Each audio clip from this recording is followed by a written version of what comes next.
Innovation പ്രോഗ്രാമുമായി ബന്ധപ്പെട്ട് ഞങ്ങൾ പഠനവിധേയമാക്കിയ പ്രശ്നം ഞങ്ങളുടെ സ്കൂളിൽ ഉച്ചഭക്ഷണം അമിതമായി പാഴാക്കപ്പെടുന്നതിനെ തുടർന്നാണ്. സഹപാഠികൾക്കിടയിൽ നടത്തിയ ചർച്ചയിലൂടെ ഇതിന് പ്രധാന കാരണമായി ഞങ്ങൾ കണ്ടെത്തിയത് വിദ്യാർത്ഥികൾക്കിടയിലെ തെറ്റായ ആഹാരശീലങ്ങളാണ്. പലരും പ്രഭാത ഭക്ഷണം ഒഴിവാക്കുകയും ഇടവേളയിലെ സ്നാക്സ് ടൈമിൽ ഉയർന്ന കലോറിയുള്ള ജങ്ക് ഫുഡുകൾ കഴിക്കുകയും ചെയ്യുന്നു. സ്വാഭാവികമായും ഉച്ചഭക്ഷണ സമയത്ത് അവർക്ക് കഴിക്കുന്നതിനുള്ള വിശപ്പ് ഉണ്ടാകുകയില്ല. ഉച്ചഭക്ഷണം ഒഴിവാക്കുന്നതിലൂടെ മെച്ചപ്പെട്ട സമീകൃത ആഹാരമാണ് കുട്ടികൾക്ക് ലഭിക്കാതെ പോകുന്നത്. ഈ പ്രശ്നം പരിഹരിക്കുന്നതിനായി ഞങ്ങൾ കണ്ടെത്തിയ ചില മാർഗങ്ങൾ ഇവയാണ്. 1. പ്രഭാത ഭക്ഷണത്തിൻ്റെ പ്രാധാന്യത്തെക്കുറിച്ച് സഹപാഠികളെ ബോധവൽക്കരിക്കുക. 2.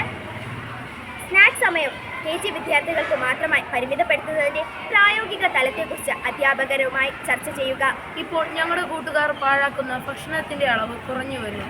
പ്രഭാത ഭക്ഷണം ഒഴിവാക്കുന്ന കൂട്ടുകാരുടെ എണ്ണവും